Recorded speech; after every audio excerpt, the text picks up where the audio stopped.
Hello and welcome to the chemistry class once again. आज हम पढ़ेंगे थायोफिन के कुछ और रिएक्शंस। आइए देखते हैं सबसे पहला रिएक्शन कौन सा है।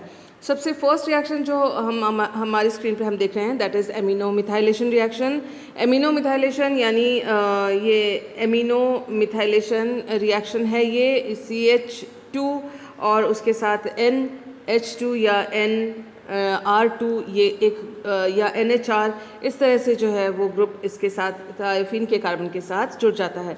ये भी एक इलेक्ट्रोफिलिक रिएक्शन है और रिएक्शन जो पहला देख रहे हैं हम वो विद इमीन देख रहे हैं। इमीन में कार्बन और नाइट्रोजन के बीच में डबल बॉन्ड है और ये अनसैचुरेटेड जो कंपाउंड्स होते हैं जिसमें कार्बन और नाइट्रोजन के बीच में डबल बॉन्ड है ऐसे वाले यौगिक को हम यहाँ इमीन कहते हैं।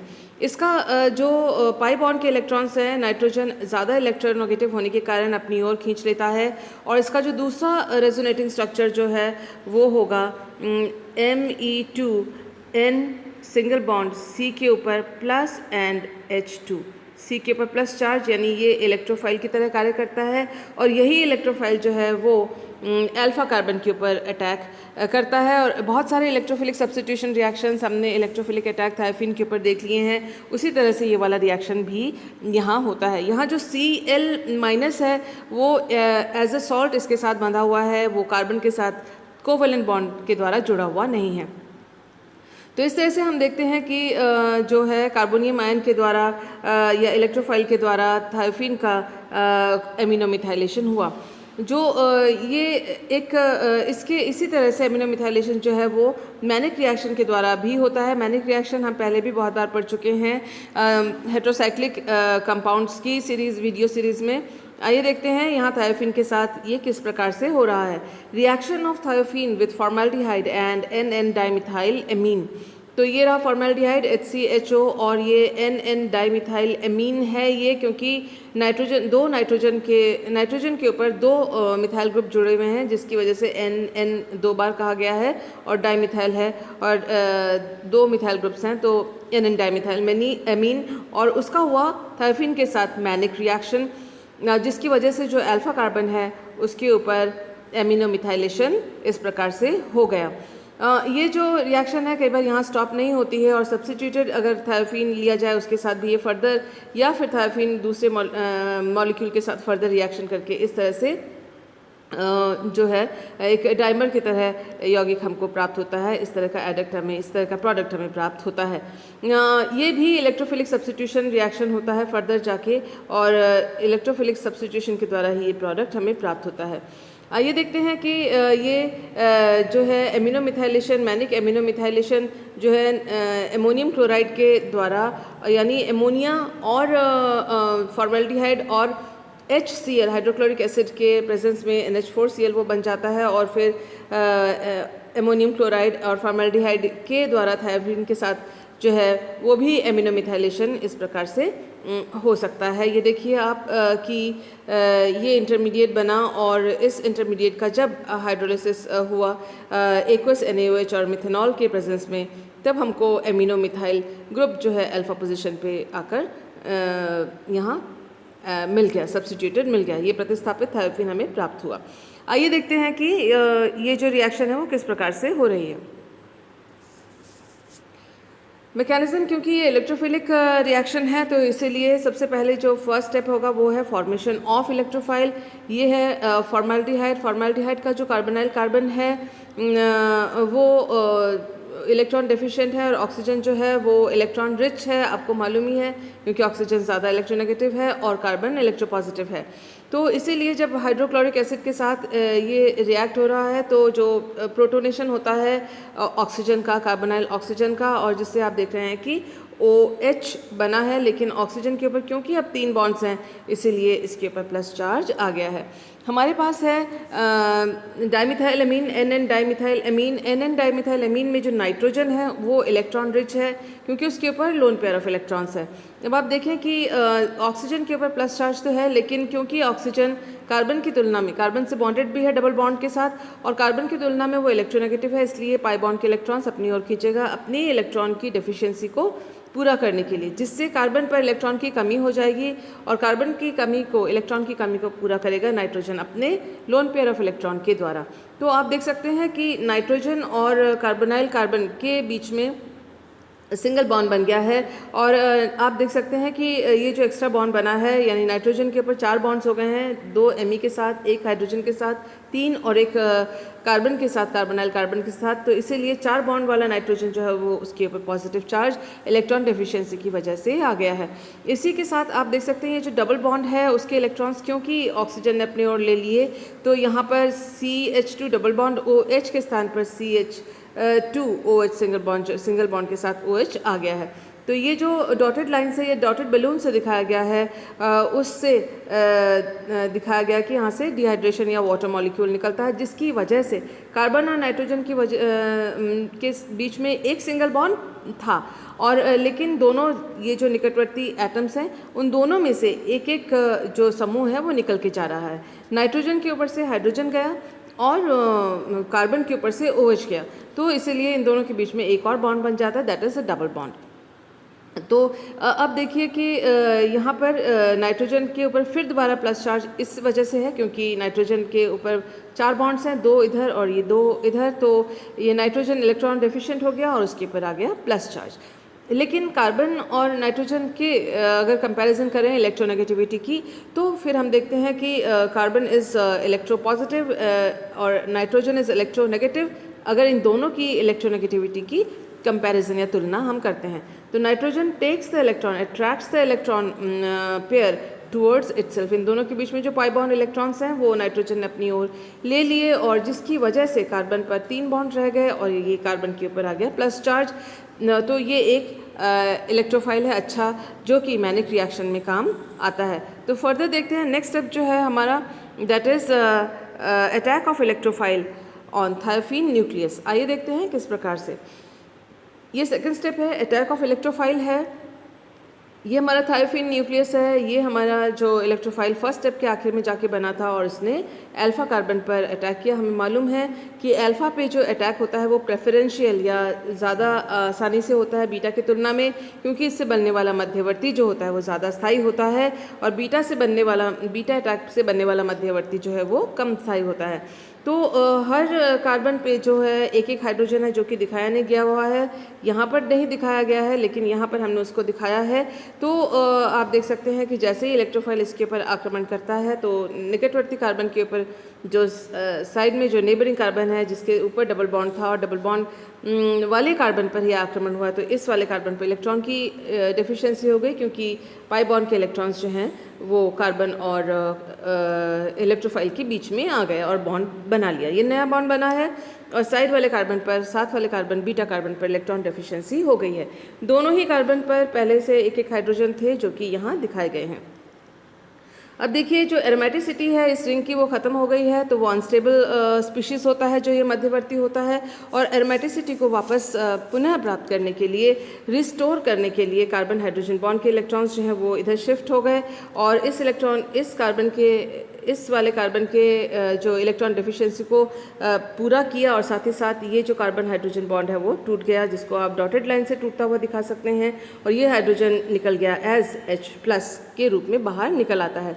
आप देखें जो सबसे पहला स्टेप था इलेक्ट्रोफाइल के बनने में, तब हाँ H+ यूज़ हुआ था, और अब लास्ट वाले स्टेप में H+ यहाँ से निकल कर आ रहा है। तो ये एसिड कैटालाइज्ड रिएक्शन था, और अब आप देखिए कि CH2N Me2 amino methyl group जो है वो थायोफिन के साथ जुड़ा हुआ रह गया है, प्लस इलेक्ट्रॉन शिफ्ट की वजह से देखिए यहाँ डबल बॉन्ड दोबारा आ गया है, और ये aromaticity of this thiophene nucleus जो है वो रिस्टोर हो गया है, पुनः एरोमेटिकता इसमें आ गई है और ये स्टेबल प्रोडक्ट हो गया है। इस तरह से जो मैनिक रिएक्शन होता है उससे जो उत्पाद प्राप्त होता है उसको कहते हैं मैनिक बेस। तो नेक्स्ट रिएक्शन देखते हैं कि कैटालाइटिक रिडक्शन देख रहे हैं हम। कैटालाइटिक रिडक्शन में sulphur is catalyst poison. Sulphur जो है उत्प्रेरक कैटालिटिक रिडक्शन के लिए जो है वो एक पॉइजन की तरह काम करता है, इसीलिए एक्सेस कैटलिस्ट की आवश्यकता होती है ताकि थायोफिन को कम्प्लीटली पूरी तरह से रिड्यूस कर लिया जाए। ये देखिए, ये थायोफिन है और उसका हाइड्रोजन के साथ हाइड्रोजनेशन किया गया है या रिडक्शन किया गया है पैलेडियम और कार्बन की उपस्थिति में, और ये कैटलिस्ट भी एक्स्ट्रा डाला जाता है इसके अंदर। तो टेट्राहाइड्रोथायोफिन सारे जो डबल बॉन्ड्स हैं वो जो है दोनों डबल बॉन्ड्स और चारों कार्बन के ऊपर एक एक हाइड्रोजन लग गया है और दोनों डबल बॉन्ड रिड्यूस हो गए हैं। इस तरह से हमें मिलता है टेट्राहाइड्रोथायोफिन। नेक्स्ट रिडक्शन जो थायोफिन दिखाता है वो है बिर्च रिडक्शन। और बिर्च रिडक्शन जो है आपको ध्यान होगा, जो फर्स्ट ईयर में आपने पढ़ा हुआ है मैकेनिज्म, हम इसका पहले देख चुके हैं कि ऑल्टरनेट स्टेप्स होते हैं। एक में इलेक्ट्रॉन डोनेट होता है लिथियम और एमोनिया या सोडियम एमोनिया के द्वारा, और फिर उसके बाद प्रोटॉन भी डोनेट होता है सॉल्वेंट के द्वारा। तो एक बार इलेक्ट्रॉन डोनेट होता है और एक बार प्रोटॉन डोनेट होता है। इस तरह से ये रिएक्शन ऑल्टरनेट स्टेप में मैकेनिज्म इसका होता है और इस वजह से जो है रिडक्शन डबल बॉन्ड्स का हो जाता है। तो बर्च रिडक्शन के द्वारा हमें 2,3 डाईहाइड्रोथायोफिन और 2,5 डाईहाइड्रोथायोफिन प्राप्त होता है। आइए देखते हैं हम नेक्स्ट रिएक्शन। नेक्स्ट रिएक्शन जो रिडक्शन का है वो है रिडक्टिव डीसल्फराइजेशन। रिडक्टिव डीसल्फराइजेशन जो है उसमें by cleavage of CS bond या फिर and hydrogenation of C double bond C। तो रिडक्टिव डीसल्फराइजेशन की सल्फर का निकल जाना, डीसल्फराइजेशन दो इसमें काम होते हैं। First is cleavage of carbon sulphur bond. तो कार्बन सल्फर बॉन्ड जो है वो टूट जाते हैं दोनों के दोनों, और C डबल बॉन्ड C जो है वो रिड्यूस यानी उसमें हाइड्रोजन ऐड हो जाता है। तो ये देखिए रेने निकल के साथ होता है और मिथेनॉल सॉल्वेंट है इसमें, या इसके साथ जो है रिएक्शन हुई है। तो देखिए 1 2 3 4 चारों कार्बन यहाँ बाहर निकल आए, तो और कार्बन और सल्फर के दोनों के बॉन्ड्स टूट गए और निकल सल्फाइड हमको मिल गया इसके साथ में प्रोडक्ट, साइड प्रोडक्ट। और इन चारों कार्बन से हमें मिल गया है N-ब्यूटेन। यहाँ रेने निकल के बारे में एक बात आप जान लीजिए, रेने निकल को स्पॉन्जी निकल भी कहा जाता है। ये कॉम्पिटिटिव एग्जाम्स के नज़रिए से इम्पॉर्टेंट इन्फॉर्मेशन है आपके लिए। और रेने निकल जो है वो निकल और एल्यूमिनियम का एलॉय होता है। ये पोरस यानी काफ़ी जालीदार आप कह सकते हैं, जालीदार तो नहीं, पोरस का है कि उसमें काफ़ी खाली जगह होती है उस पाउडर के अंदर। ग्रे पाउडर होता है, भूरे रंग का पाउडर होता है, और उसमें जो खाली जगह इसके बीच में हवा भरी हुई होती है, दरअसल उसके अंदर हाइड्रोजन एब्जॉर्ब होता है और उन पोर्स की वजह से इसको पोरस कहा जाता है। और उन इस पोरस स्ट्रक्चर की वजह से इसके पास लार्ज सरफेस एरिया होता है हाइड्रोजन को एब्जॉर्ब करने का, और हाइड्रोजन इसमें एब्जॉर्ब हो जाती है, अवशोषित हो जाती है इसके ऊपर, और जिससे कि वो रिडक्शन करवाने में आसानी होती है। तो ये जो मैकेनिज़्म है रिडक्शन का वो फर्दर कभी हम आगे जाके पढ़ेंगे, लेकिन आज के लिए इतना ही। मुझे उम्मीद है कि आपको चलो एक और रिएक्शन है, let us see this reaction with nucleophile देखते हैं। न्यूक्लियोफाइल जो है के साथ सल्फ़र का रिएक्शन, थायोफिन का रिएक्शन कैसे होता है वो देख लेते हैं। एसिडिटी अल्फ़ा पोजीशन पे हाई है और हम देखते हैं कि ऑर्गेनोमेटालिक कंपाउंड जैसे कि N-ब्यूटाइल लिथियम का 1 मोल लिया गया है। और इसमें आप कह सकते हैं न्यूक्लियोफाइल कैसे हुआ। न्यूक्लियोफाइल आपको मालूम है कि जो ऑर्गेनोमेटालिक कंपाउंड है उसमें जो कार्बन है उसके ऊपर नेगेटिव चार्ज होता है और मेटल के ऊपर पॉजिटिव चार्ज होता है, यानी यहाँ लिथियम के ऊपर पॉजिटिव चार्ज और ये जो कार्बन है उसके ऊपर नेगेटिव चार्ज होगा, और इसलिए एक न्यूक्लियोफाइल की तरह इसने कार्य किया। तो जब हम किसी भी ऑर्गेनोमेटालिक कंपाउंड के साथ रिएक्ट करवाते हैं, जो कार्बन वाला हिस्सा होता है जो डायरेक्टली मेटल के साथ बॉन्डेड है उसके ऊपर नेगेटिव चार्ज है या वो न्यूक्लियोफाइल की तरह आक्रमण करता है, अटैक करता है।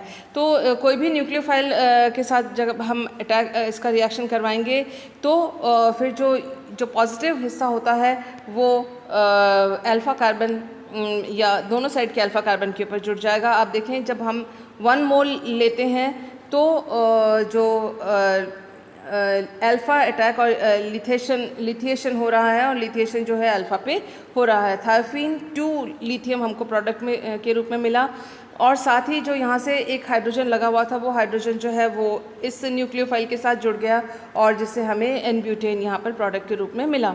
अगर हमने एन ब्यूटाइल लिथियम के 2 मोल्स अगर यूज़ किए हैं 1 मोल थायोफीन के साथ, तो दोनों साइड में देखिए आप लिथियम लग गया है और जो अल्फ़ा पोजीशन पे और 2 मोल हमको यहाँ पर एन ब्यूटेन का मिल जाएगा। C4H10 का 2 मोल यहाँ पर मिल जाएगा। इसके साथ ही ये जो कंपाउंड होता है वो इम्पॉर्टेंट इसलिए होता है क्योंकि इससे थायोफीन का जो लिथियम कंपाउंड है उससे जो है हम फर्दर दूसरे कंपाउंड्स आसानी से प्राप्त कर सकते हैं। देखिए अगर थायोफीन 2 लिथियम के साथ अगर हमने कार्बन डाइऑक्साइड का रिएक्शन करवाया तो COOLI यहाँ पर जुड़ जाता है ग्रुप, जिसका हाइड्रोलिसिस करने पर हमें थायोफीन 2 कार्बोक्सिलिक एसिड प्राप्त होता है, जो कि दूसरे तरीके से पाना मुश्किल है, डिफ़िकल्ट है। This is the easy way to get thiophene 2 carboxylic acid. In the same way जो ये थायोफीन 2 लिथियम है उसका अगर हम एल्काइल हैलाइड के साथ रिएक्शन करवाते हैं, इन दैट केस जो लिथियम है दैट गेट्स सब्सटीट्यूटेड, प्रतिस्थापित हो जाता है आर ग्रुप के या एल्काइल ग्रुप के द्वारा, जो कि ये ईजी मेथड है to get alpha substitution. Alkyl group के द्वारा अल्फ़ा प्रतिस्थापी यहाँ प्राप्त करना आसान है, रास्ता आसान पाथवे है। इसी तरह से यहाँ पर भी अगर हम देखिए एल्काइल हैलाइड के साथ रिएक्शन करवाते हैं तो दोनों जो लिथियम ग्रुप्स हैं वो आराम से सब्स्टिट्यूट हो जाते हैं एल्काइल ग्रुप से, और जो कि ये जो रास्ता है इस तरह के द्विप्रतिस्थापित डाईएल्काइल सब्स्टिट्यूटेड थायोफीन को पाने का ये ईजियर वे है। So that is why this reaction with organometallic compound, कार्बोधात्विक यौगिक के साथ ये जो रिएक्शन है इसीलिए महत्वपूर्ण मानी जाती है। आज के रिएक्शंस उम्मीद है आपको समझ में आए हुए होंगे, और फिर भी उसके बाद अगर आपको कोई प्रॉब्लम आती है, कोई डाउट रहता है, you can contact me on WhatsApp. Thank you for being with me. Take care.